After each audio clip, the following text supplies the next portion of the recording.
The Ethics by Aristotle. Book 3. If you're returning to the Classic Masterworks channel, welcome back. If you are new, don't forget to like and subscribe so that you will be made aware of our latest content.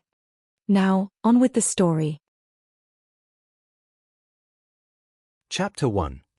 Now, since virtue is concerned with the regulation of feelings and actions, and praise and blame arise upon such as are voluntary, while for the involuntary allowance is made, and sometimes compassion is excited, it is perhaps a necessary task for those who are investigating the nature of virtue to draw out the distinction between what is voluntary and what involuntary, and it is certainly useful for legislators, with respect to the assigning of honors and punishments. Involuntary actions then are thought to be of two kinds, being done either on compulsion or by reason of ignorance. An action is, properly speaking, compulsory, when the origination is external to the agent, being such that in it the agent, perhaps we may more properly say the patient, contributes nothing, as if a wind were to convey you anywhere, or men having power over your person. But when actions are done, either from fear of greater evils, or from some honorable motive, as, for instance, if you were ordered to commit some base act by a despot who had your parents or children in his power, and they were to be saved upon your compliance or die upon your refusal, in such cases there is room for a question whether the actions are voluntary or involuntary. A similar question arises with respect to cases of throwing goods overboard in a storm. Abstractedly, no man throws away his property willingly, but with a view to his own and his shipmates' safety any one would who had any sense.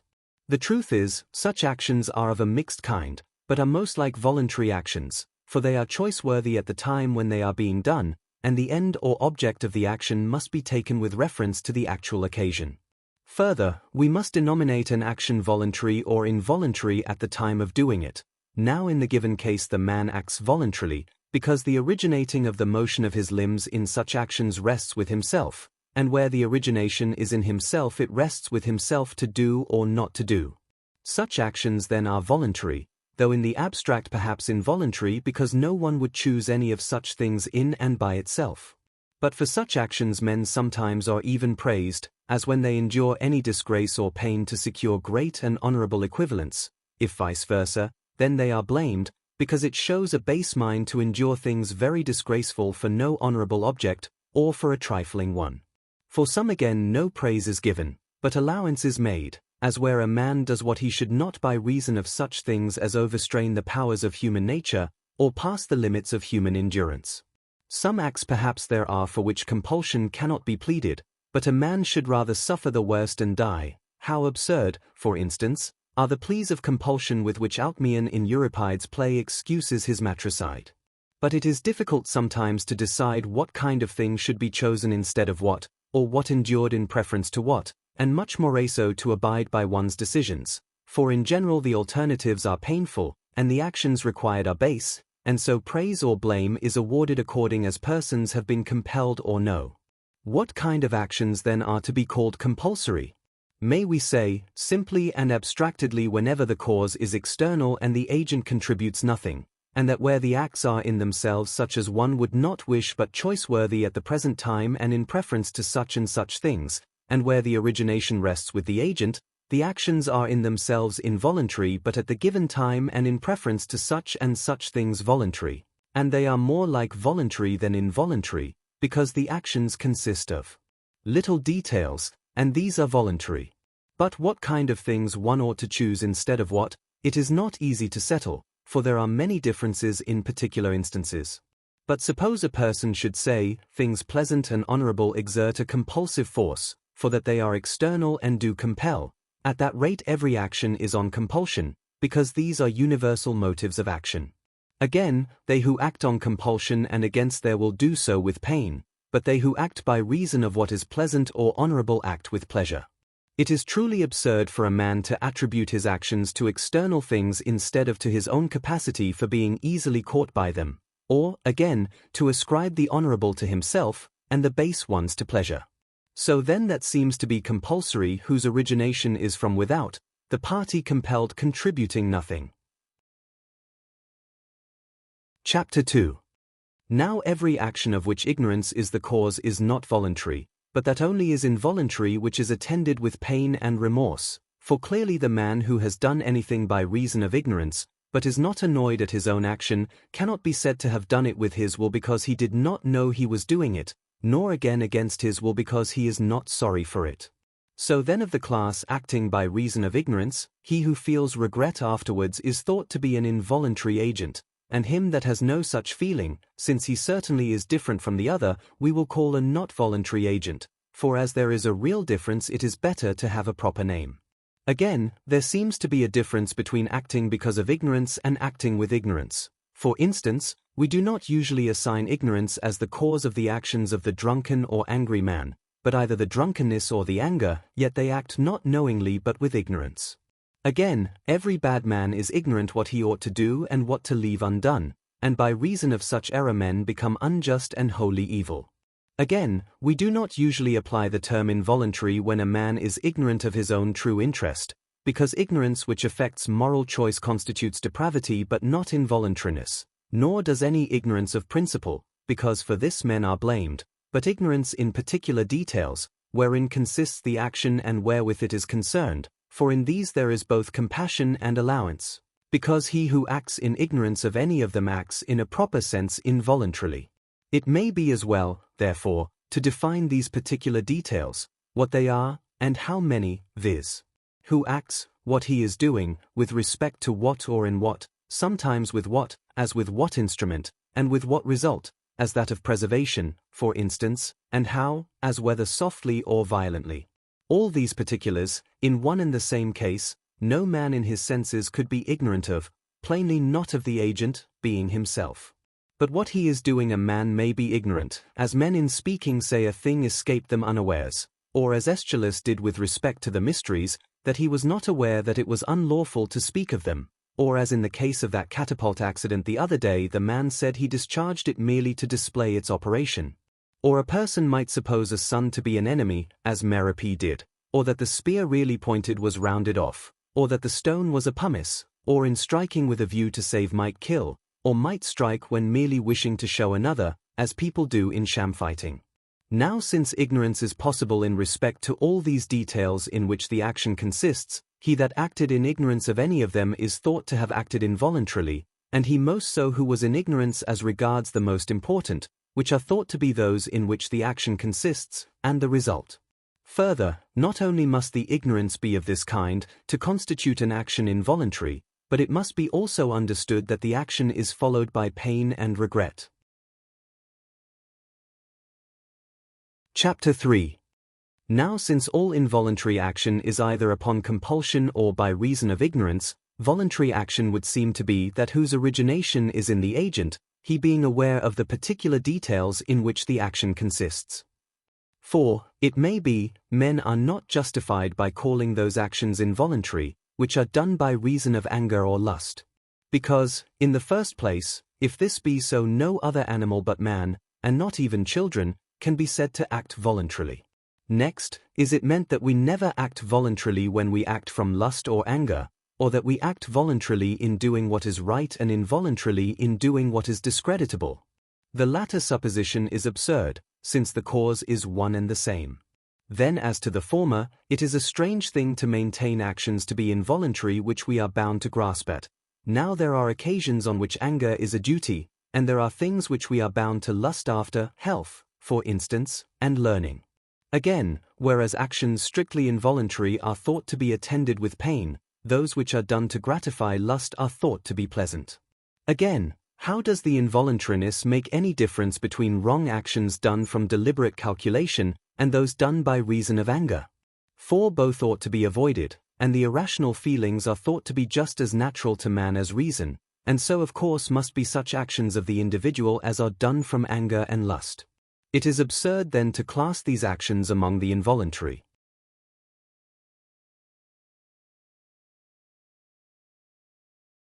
Chapter 4. Having thus drawn out the distinction between voluntary and involuntary action, our next step is to examine into the nature of moral choice, because this seems most intimately connected with virtue and to be a more decisive test of moral character than a man's acts are.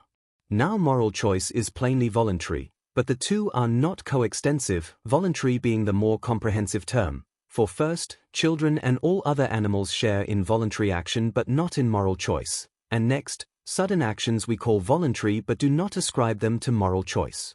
Nor do they appear to be right who say it is lust or anger, or wish, or opinion of a certain kind. Because, in the first place, moral choice is not shared by the irrational animals while lust and anger are. Next, the man who fails of self-control acts from lust but not from moral choice. The man of self-control, on the contrary, from moral choice, not from lust. Again, whereas lust is frequently opposed to moral choice, lust is not to lust. Lastly, the object matter of lust is the pleasant and the painful, but of moral choice neither the one nor the other. Still less can it be anger, because actions done from anger are thought generally to be least of all consequent on moral choice.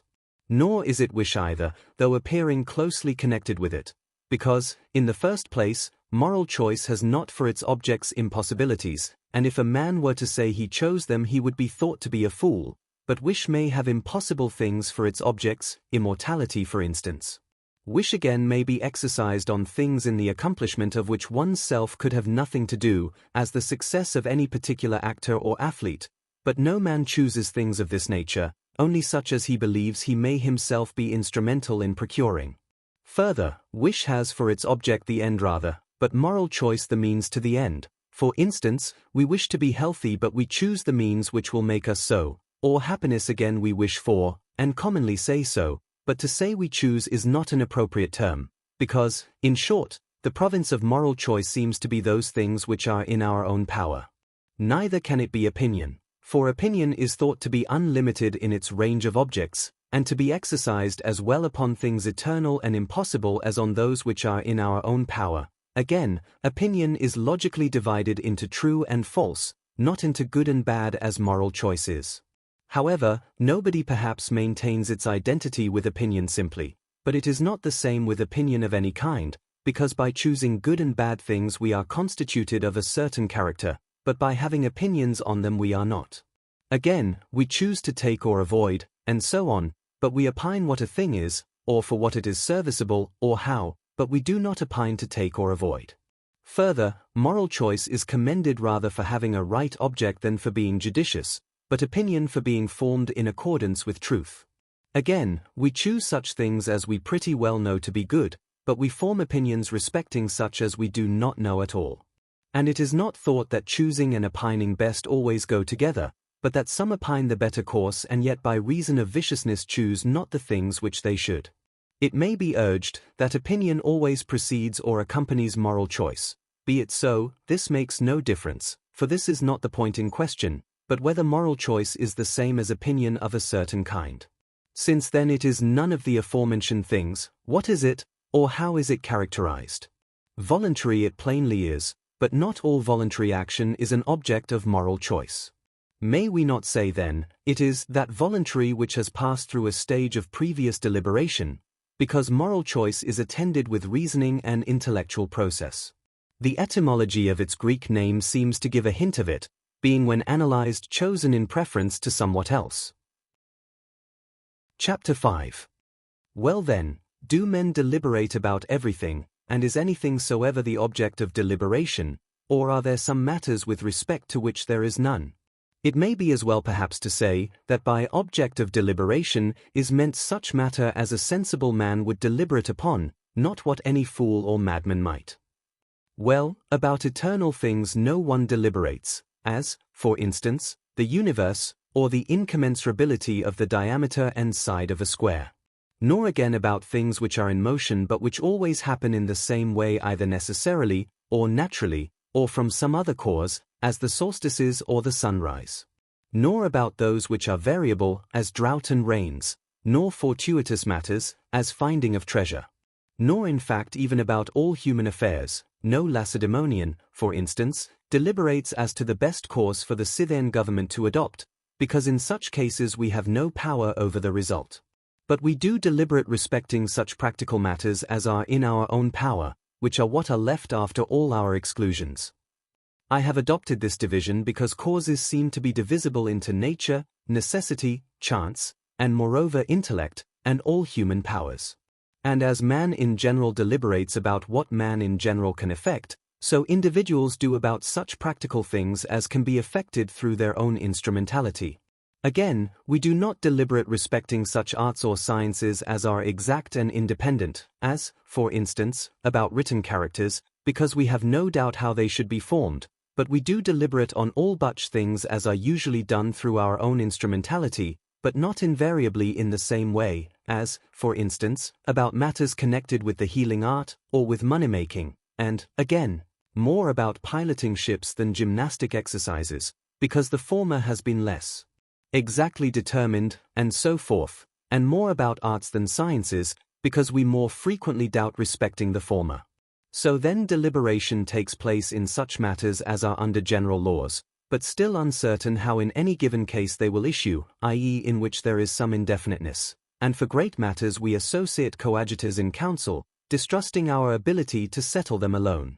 Further, we deliberate not about ends, but means to ends. No physician, for instance, deliberates whether he will cure, nor orator whether he will persuade, nor statesman whether he will produce a good constitution, nor in fact any man in any other function about his particular end, but having set before them a certain end they look how and through what means it may be accomplished. If there is a choice of means, they examine further which are easiest and most creditable, or, if there is but one means of accomplishing the object, then how it may be. Through this again through what, till they come to the first cause, and this will be the last found, for a man engaged in a process of deliberation seems to seek and analyze, as a man, to solve a problem, analyses the figure given him. And plainly not every search is deliberation, those in mathematics to wit, but every deliberation is a search, and the last step in the analysis is the first in the constructive process. And if in the course of their search men come upon an impossibility, they give it up, if money, for instance, be necessary, but cannot be got, but if the thing appears possible they then attempt to do it. And by possible I mean what may be done through our own instrumentality. Of course what may be done through our friends is through our own instrumentality in a certain sense, because the origination in such cases rests with us. And the object of search is sometimes the necessary instruments, sometimes the method of using them, and similarly in the rest sometimes through what, and sometimes how or through what. So it seems, as has been said, that man is the originator of his actions, and deliberation has for its object whatever may be done through one's own instrumentality, and the actions are with a view to other things, and so it is, not the end, but the means to ends on which deliberation is employed. Nor, again, is it employed on matters of detail, as whether the substance before me is bread or has been properly cooked, for these come under the province of sense, and if a man is to be always deliberating, he may go on ad infinitum. Further, exactly the same matter is the object both of deliberation and moral choice, but that which is the object of moral choice is thenceforward separated off and definite, because by object of moral choice is denoted that which after deliberation has been preferred to something else. For each man leaves off searching how he shall do a thing when he has brought the origination up to himself, i.e. to the governing principle in himself, because it is this which makes the choice. A good illustration of this is furnished by the old regal constitutions which Homer drew from, in which the kings would announce to the commonalty what they had determined before. Now since that which is the object of moral choice is something in our own power, which is the object of deliberation and the grasping of the will, moral choice must be a grasping after something in our own power consequent upon deliberation, because after having deliberated we decide, and then grasp by our will in accordance with the result of our deliberation. Let this be accepted as a sketch of the nature and object of moral choice, that object being means to ends. Chapter 6. That wish has for its object matter the end, has been already stated, but there are two opinions respecting it. Some thinking that its object is real good, others whatever impresses the mind with a notion of good. Now those who maintain that the object of wish is real good are beset by this difficulty, that what is wished for by him who chooses wrongly is not really an object of wish, because, on their theory, if it is an object of wish, it must be good, but it is, in the case supposed, evil. Those who maintain, on the contrary, that that which impresses the mind with a notion of good is properly the object of wish, have to meet this difficulty, that there is nothing naturally an object of wish but to each individual whatever seems good to him. Now different people have different notions, and it may chance contrary ones.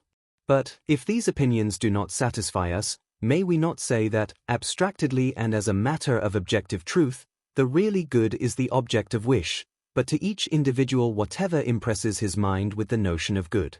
And so to the good man that is an object of wish which is really and truly so, but to the bad man anything may be, just as physically those things are wholesome to the healthy which are really so, but other things to the sick. And so too of bitter and sweet, and hot and heavy, and so on. For the good man judges in every instance correctly, and in every instance the notion conveyed to his mind is the true one. For there are fair and pleasant things peculiar to, and so varying with, each state, and perhaps the most distinguishing characteristic of the good man is his seeing the truth in every instance, he being, in fact, the rule and measure of these matters. The multitude of men seem to be deceived by reason of pleasure, because though it is not really a good it impresses their minds with the notion of goodness, so they choose what is pleasant as good and avoid pain as an evil. Chapter 7. Now since the end is the object of wish, and the means to the end of deliberation and moral choice, the actions regarding these matters must be in the way of moral choice, i.e. voluntary, but the acts of working out the virtues are such actions, and therefore virtue is in our power. And so too is vice, because wherever it is in our power to do it is also in our power to forbear doing, and vice versa. Therefore if the doing, being in a given case creditable, is in our power, so too is the forbearing, which is in the same case discreditable, and vice versa. But if it is in our power to do and to forbear doing what is creditable or the contrary, and these respectively constitute the being good or bad, then the being good or vicious characters is in our power. As for the well-known saying, no man voluntarily is wicked or involuntarily happy, it is partly true, partly false, for no man is happy against his will, of course, but wickedness is voluntary. Or must we dispute the statements lately made, and not say that man is the originator or generator of his actions as much as of his children? But if this is matter of plain manifest fact, and we cannot refer our actions to any other originations beside those in our own power, those things must be in our own power, and so voluntary, the originations of which are in ourselves. Moreover, testimony seems to be borne to these positions both privately by individuals, and by lawgivers too, in that they chastise and punish those who do wrong, unless they do so on compulsion or by reason of ignorance which is not self-caused, while they honor those who act rightly, under the notion of being likely to encourage the latter and restrain the former.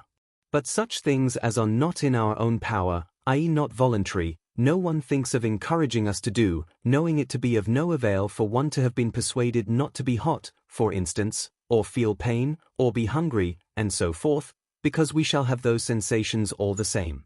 And what makes the case stronger is this, that they chastise for the very fact of ignorance, when it is thought to be self-caused. To the drunken, for instance, penalties are double, because the origination in such case lies in a man's own self, for he might have helped getting drunk, and this is the cause of his ignorance.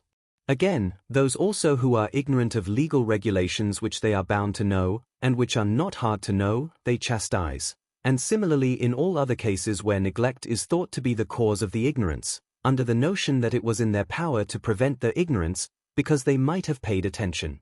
But perhaps a man is of such a character that he cannot attend to such things. Still men are themselves the causes of having become such characters by living carelessly, and also of being unjust or destitute of self-control, the former by doing evil actions, the latter by spending their time in drinking and such like, because the particular acts of working form corresponding characters, as is shown by those who are practicing for any contest or particular course of action, for such men persevere in the acts of working. As for the plea, that a man did not know that habits are produced from separate acts of working, we reply, such ignorance is a mark of excessive stupidity.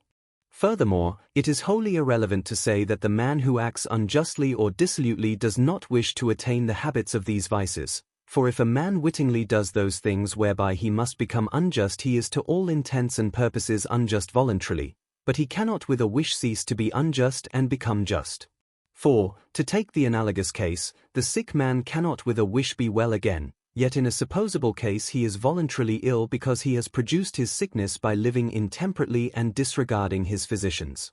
There was a time then when he might have helped being ill, but now he has let himself go he cannot any longer, just as he who has let a stone out of his hand cannot recall it, and yet it rested with him to aim and throw it, because the origination was in his power. Just so the unjust man, and he who has lost all self-control, might originally have helped being what they are, and so they are voluntarily what they are, but now that they are become so they no longer have the power of being otherwise. And not only are mental diseases voluntary, but the bodily are so in some men, whom we accordingly blame. For such as are naturally deformed no one blames, only such as are so by reason of want of exercise, and neglect, and so too of weakness and maiming. No one would think of upbraiding, but would rather compassionate, a man who is blind by nature, or from disease, or from an accident. But every one would blame him who was so from excess of wine, or any other kind of intemperance. It seems, then, that in respect of bodily diseases, those which depend on ourselves are censured, those which do not are not censured. And if so, then in the case of the mental disorders, those which are censured must depend upon ourselves. But suppose a man to say, that, by our own admission, all men aim at that which conveys to their minds an impression of good, and that men have no control over this impression, but that the end impresses each with a notion correspondent to his own individual character, that to be sure if each man is in a way the cause of his own moral state, so he will be also of the kind of impression he receives, whereas, if this is not so, no one is the cause to himself of doing evil actions, but he does them by reason of ignorance of the true end, supposing that through their means he will secure the chief good. Further, that this aiming at the end is no matter of one's own choice, but one must be born with a power of mental vision, so to speak, whereby to judge fairly and choose that which is really good, and he is blessed by nature who has this naturally well, because it is the most important thing and the fairest, and what a man cannot get or learn from another but will have such as nature has given it. And for this to be so given well and fairly would be excellence of nature in the highest and truest sense. If all this be true, how will virtue be a whit more voluntary than vice? Alike to the good man and the bad, the end gives its impression and is fixed by nature or howsoever you like to say, and they act so and so, referring everything else to this end.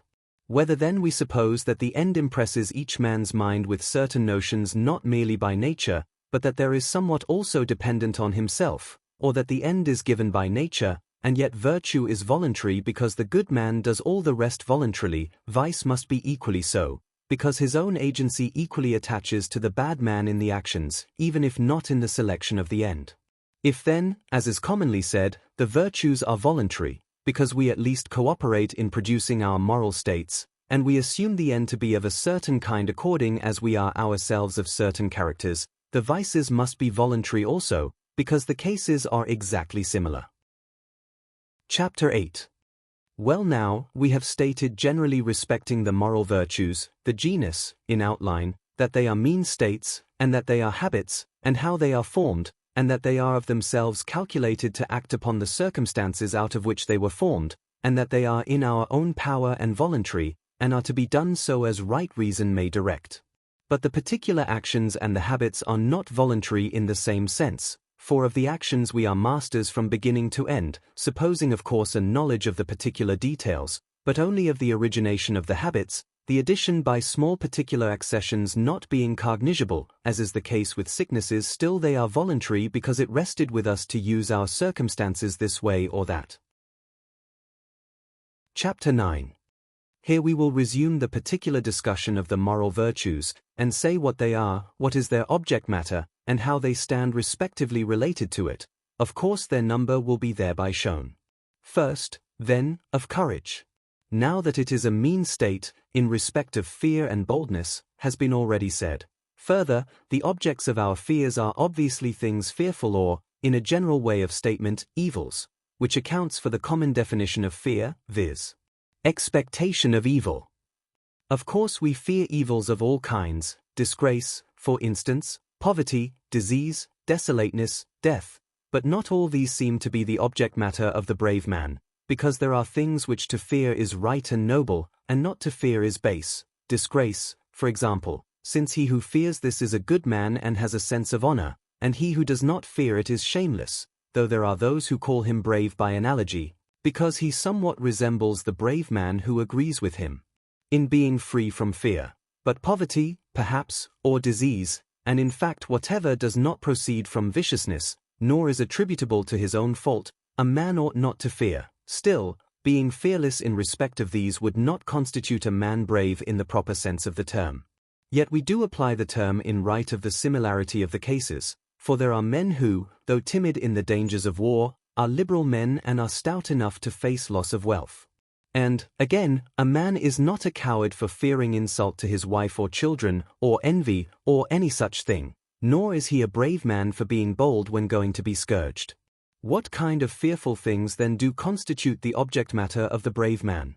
First of all, must they not be the greatest, since no man is more apt to withstand what is dreadful? Now the object of the greatest dread is death, because it is the end of all things, and the dead man is thought to be capable neither of good nor evil. Still it would seem that the brave man has not for his object matter even death in every circumstance. On the sea, for example, or in sickness. In what circumstances then? Must it not be in the most honorable? Now such is death in war, because it is death in the greatest and most honorable danger, and this is confirmed by the honors awarded in communities, and by monarchs. He then may be most properly denominated brave who is fearless in respect of honorable death and such sudden emergencies as threaten death. Now such specially are those which arise in the course of war. It is not meant but that the brave man will be fearless also on the sea, and in sickness, but not in the same way as seafaring men, for these are light-hearted and hopeful by reason of their experience, while landsmen though brave are apt to give themselves up for lost and shudder at the notion of such a death, to which it should be added that courage is exerted in circumstances which admit of doing something to help oneself, or in which death would be honorable. Now neither of these requisites attach to destruction by drowning or sickness. Chapter 10. Again, fearful is a term of relation, the same thing not being so to all, and there is according to common parlance somewhat so fearful as to be beyond human endurance. This of course would be fearful to every man of sense, but those objects which are level to the capacity of man differ in magnitude and admit of degrees, so too the objects of confidence or boldness. Now the brave man cannot be frighted from his propriety, but of course only so far as he is man. Fear such things indeed he will, but he will stand up against them as he ought and as right reason may direct, with a view to what is honorable, because this is the end of the virtue. Now it is possible to fear these things too much, or too little, or again to fear what is not really fearful as if it were such. So the errors come to be either that a man fears when he ought not to fear at all, or that he fears in an improper way, or at a wrong time, and so forth. And so too in respect of things inspiring confidence. He is brave then who withstands, and fears, and is bold, in respect of right objects, from a right motive, in right manner, and at right times, since the brave man suffers or acts as he ought and as right reason may direct. Now the end of every separate act of working is that which accords with the habit, and so to the brave man courage, which is honorable, therefore such is also the end, since the character of each is determined by the end. So honor is the motive from which the brave man withstands things fearful and performs the acts which accord with courage. Of the characters on the side of excess, he who exceeds in utter absence of fear has no appropriate name. I observed before that many states have none, but he would be a madman or inaccessible to pain if he feared nothing, neither earthquake, nor the billows, as they tell of the Celts. He again who exceeds in confidence in respect of things fearful is rash. He is thought moreover to be a braggart, and to advance unfounded claims to the character of brave. The relation which the brave man really bears to objects of fear this man wishes to appear to bear, and so imitates him in whatever points he can. For this reason most of them exhibit a curious mixture of rashness and cowardice, because, affecting rashness in these circumstances, they do not withstand what is truly fearful. The man moreover who exceeds in feeling fear is a coward, since there attach to him the circumstances of fearing wrong objects, in wrong ways, and so forth. He is deficient also in feeling confidence, but he is most clearly seen as exceeding in the case of pains. He is a faint-hearted kind of man, for he fears all things. The brave man is just the contrary, for boldness is the property of the light-hearted and hopeful. So the coward, the rash, and the brave man have exactly the same object matter, but stand differently related to it. The two first mentioned respectively exceed and are deficient, the last is in a mean state and as he ought to be. The rash again are precipitate, and, being eager before danger, when actually in it fall away, while the brave are quick and sharp in action, but before are quiet and composed. Well then, as has been said, courage is a mean state in respect of objects inspiring boldness or fear, in the circumstances which have been stated, and the brave man chooses his line and withstands danger either because to do so is honorable, or because not to do so is base. But dying to escape from poverty, or the pangs of love, or anything that is simply painful, is the act not of a brave man but of a coward, because it is mere softness to fly from what is toilsome, and the suicide braves the terrors of death not because it is honorable but to get out of the reach of evil. Chapter 11. Courage proper is somewhat of the kind I have described, but there are dispositions, differing in 5 ways, which also bear in common parlance the name of courage. We will take first that which bears most resemblance to the true, the courage of citizenship, so named because the motives which are thought to actuate the members of a community in braving danger are the penalties and disgrace held out by the laws to cowardice, and the dignities conferred on the brave, which is thought to be the reason why those are the bravest people among whom cowards are visited with disgrace and the brave held in honor. Such is the kind of courage Homer exhibits in his characters, Diomed and Hector for example. The latter says, Polydamas will be the first to fix disgrace upon me. Diomed again. For Hector surely will hereafter say, speaking in Troy, Tydides by my hand. This I say most nearly resembles the courage before spoken of, because it arises from virtue, from a feeling of shame, and a desire of what is noble, that is, of honor, and avoidance of disgrace which is base.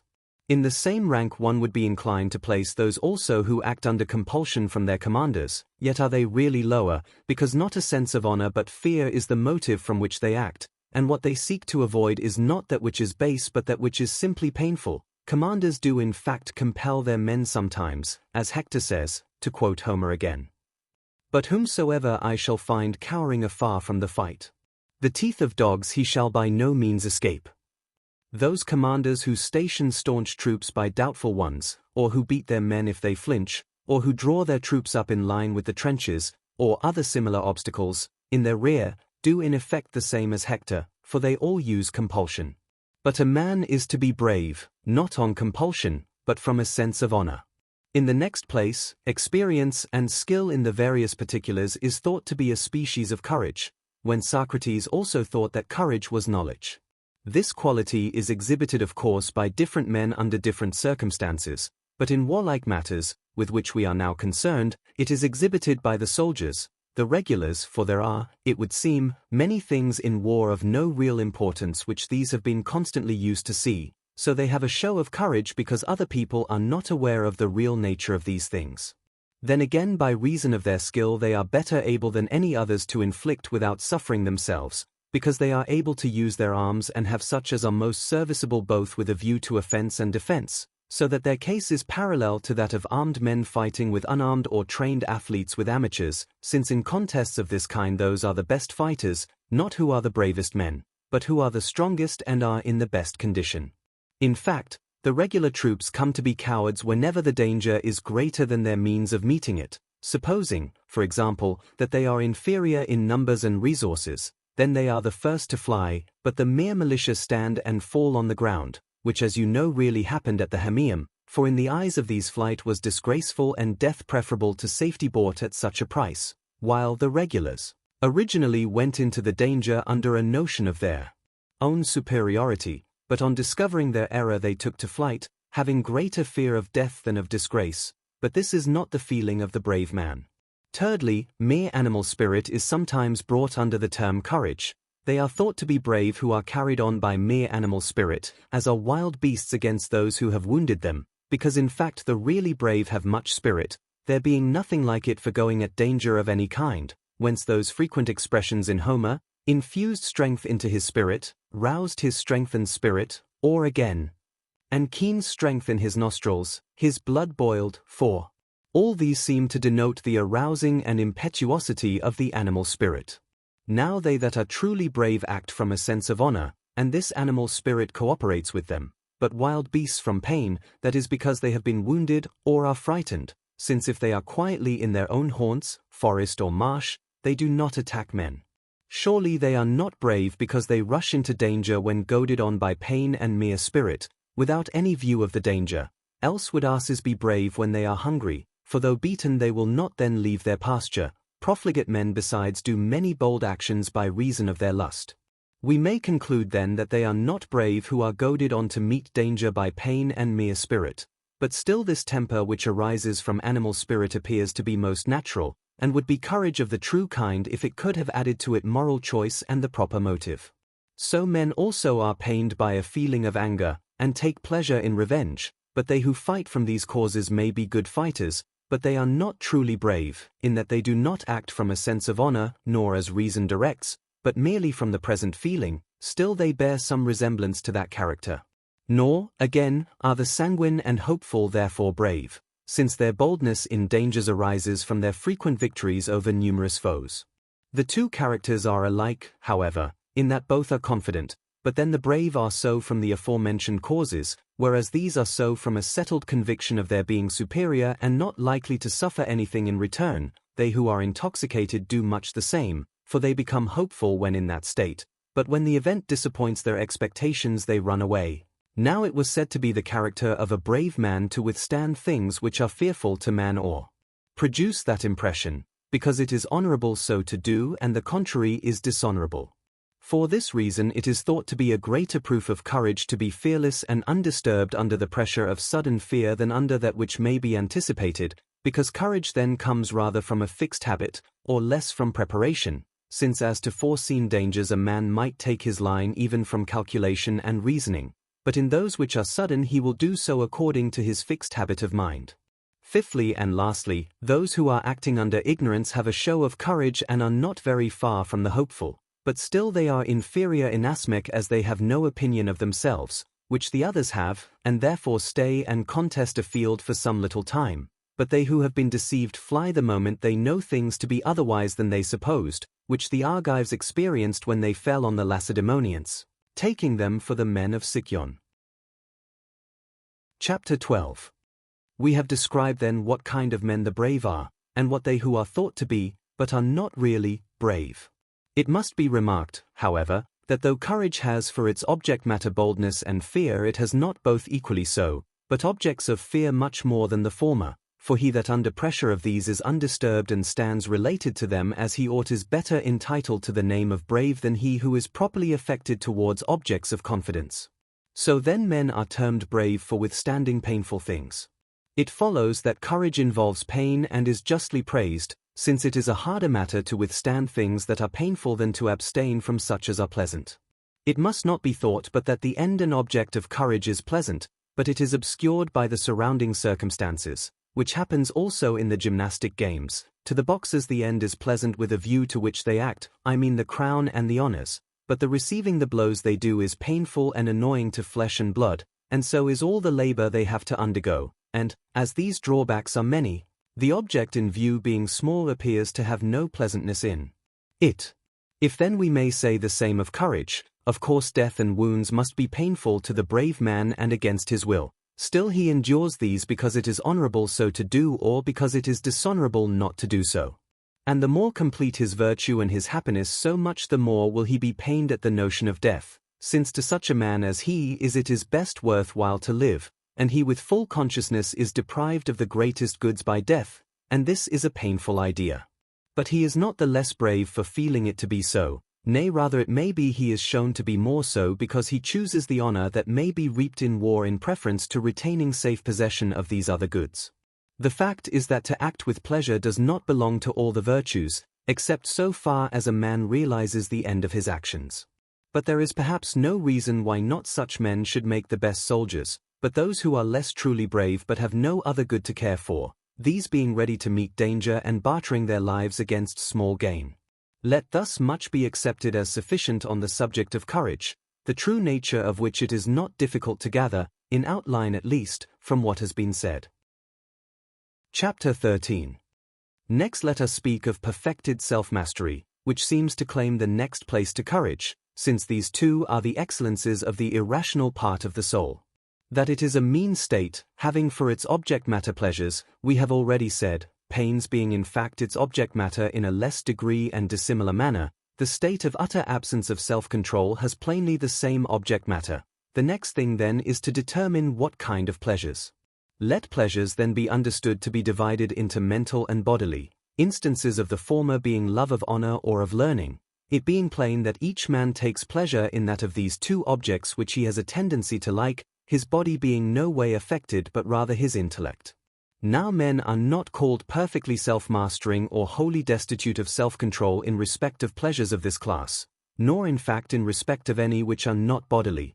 Those, for example, who love to tell long stories, and are prosy, and spend their days about mere chance matters, we call gossips but not wholly destitute of self-control, nor again those who are pained at the loss of money or friends. It is bodily pleasures then which are the object matter of perfected self-mastery, but not even all these indifferently. I mean, that they who take pleasure in objects perceived by the sight, as colors, and forms, and painting, are not denominated men of perfected self-mastery or wholly destitute of self-control, and yet it would seem that one may take pleasure even in such objects, as one ought to do, or excessively, or too little. So too of objects perceived by the sense of hearing. No one applies the terms before quoted respectively to those who are excessively pleased with musical tunes or acting, or to those who take such pleasure as they ought. Nor again to those persons whose pleasure arises from the sense of smell, except incidentally. I mean, we do not say men have no self-control because they take pleasure in the scent of fruit, or flowers, or incense, but rather when they do so in the smells of unguents and sauces, since men destitute of self-control take pleasure herein, because hereby the objects of their lusts are recalled to their imagination. You may also see other men take pleasure in the smell of food when they are hungry. But to take pleasure in such is a mark of the character before named, since these are objects of desire to him. Now not even brutes receive pleasure in right of these senses, except incidentally. I mean, it is not the scent of hare's flesh but the eating it which dogs take pleasure in, perception of which pleasure is caused by the sense of smell. Or again, it is not the lowing of the ox but eating him which the lion likes, but of the fact of his nearness the lion is made sensible by the lowing, and so he appears to take pleasure in this. In like manner, he has no pleasure in merely seeing or finding a stag or wild goat, but in the prospect of a meal. The habits of perfect self-mastery and entire absence of self-control have then for their object matter such pleasures as brutes also share in, for which reason they are plainly servile and brutish, they are touch and taste. But even taste men seem to make little or no use of, for to the sense of taste belongs the distinguishing of flavors, what men do, in fact, who are testing the quality of wines or seasoning made dishes.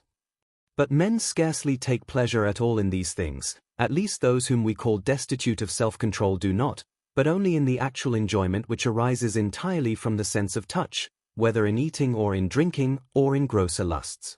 This accounts for the wish said to have been expressed once by a great glutton, that his throat had been formed longer than a crane's neck, implying that his pleasure was derived from the touch. The sense then with which is connected the habit of absence of self-control is the most common of all the senses, and this habit would seem to be justly a matter of reproach, since it attaches to us not in so far as we are men but in so far as we are animals. Indeed it is brutish to take pleasure in such things and to like them best of all, for the most respectable of the pleasures arising from the touch have been set aside. Those, for instance, which occur in the course of gymnastic training from the rubbing and the warm bath, because the touch of the man destitute of self-control is not indifferently of any part of the body but only of particular parts. Now of lusts or desires some are thought to be universal, others peculiar and acquired. Thus desire for food is natural, since every one who really needs desires also food, whether solid or liquid, or both, and, as Homer says, the man in the prime of youth needs and desires intercourse with the other sex, but when we come to this or that particular kind, then neither is the desire universal nor in all men is it directed to the same objects. And therefore the conceiving of such desires plainly attaches to us as individuals. It must be admitted, however, that there is something natural in it, because different things are pleasant to different men and a preference of some particular objects to chance ones is universal. Well then, in the case of the desires which are strictly and properly natural, few men go wrong and all in one direction, that is, on the side of too much, I mean, to eat and drink of such food as happens to be on the table till one is overfilled is exceeding in quantity the natural limit, since the natural desire is simply a supply of a real deficiency. For this reason these men are called belimad, as filling it beyond what they ought, and it is the slavish who become of this character. But in respect of the peculiar pleasures many men go wrong and in many different ways, for whereas the term fond of so and so implies either taking pleasure in wrong objects, or taking pleasure excessively, or as the mass of men do, or in a wrong way, they who are destitute of all self-control exceed in all these ways. That is to say, they take pleasure in some things in which they ought not to do so, because they are properly objects of detestation, and in such as it is right to take pleasure in they do so more than they ought and as the mass of men do. Well then, that excess with respect to pleasures is absence of self-control, and blameworthy, is plain. But viewing these habits on the side of pains, we find that a man is not said to have the virtue for withstanding them, as in the case of courage, nor the vice for notwithstanding them, but the man destitute of self-control is such, because he is pained more than he ought to be at not obtaining things which are pleasant, and thus his pleasure produces pain to him, and the man of perfected self-mastery is such in virtue of not being pained by their absence, that is, by having to abstain from what is pleasant. Now the man destitute of self-control desires either all pleasant things indiscriminately or those which are specially pleasant, and he is impelled by his desire to choose these things in preference to all others, and this involves pain, not only when he misses the attainment of his objects but in the very desiring them, since all desire is accompanied by pain. Surely it is a strange case this, being pained by reason of pleasure. As for men who are defective on the side of pleasure, who take less pleasure in things than they ought, they are almost imaginary characters, because such absence of sensual perception is not natural to man. For even the other animals distinguish between different kinds of food, and like some kinds and dislike others. In fact, could a man be found who takes no pleasure in anything and to whom all things are alike, he would be far from being human at all. There is no name for such a character because it is simply imaginary.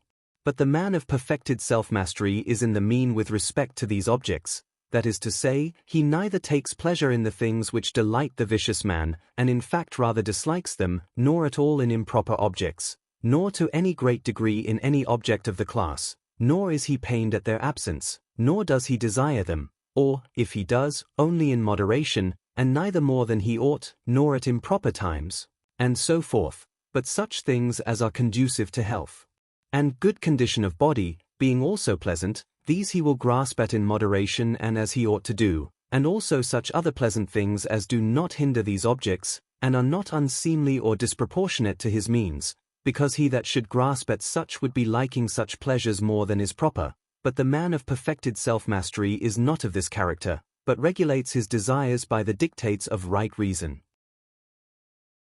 Chapter 14. Now the vice of being destitute of all self-control seems to be more truly voluntary than cowardice, because pleasure is the cause of the former and pain of the latter, and pleasure is an object of choice, pain of avoidance. And again, pain deranges and spoils the natural disposition of its victim, whereas pleasure has no such effect and is more voluntary and therefore more justly open to reproach. It is so also for the following reason, that it is easier to be inured by habit to resist the objects of pleasure, there being many things of this kind in life and the process of habituation being unaccompanied by danger, whereas the case is the reverse as regards the objects of fear.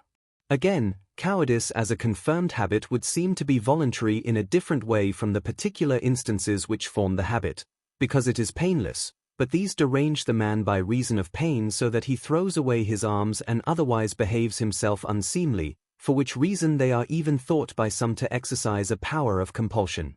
But to the man destitute of self-control the particular instances are on the contrary quite voluntary, being done with desire and direct exertion of the will, but the general result is less voluntary, since no man desires to form the habit.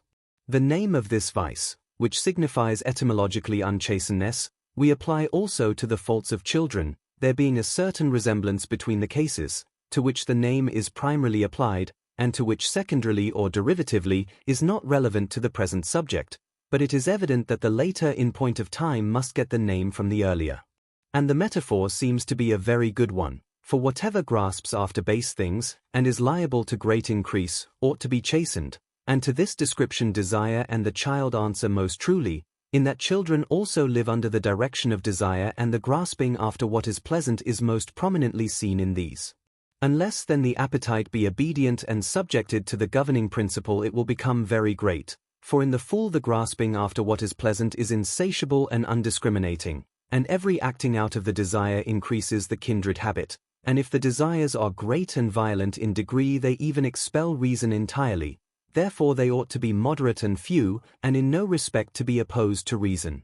Now when the appetite is in such a state we denominate it obedient and chastened. In short, as the child ought to live with constant regard to the orders of its educator, so should the appetitive principle with regard to those of reason.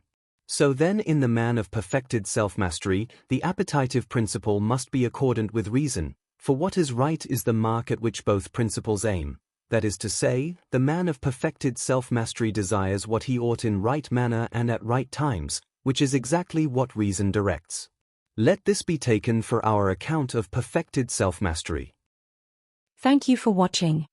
If you've enjoyed this video, please like it, and consider subscribing to Classic Masterworks.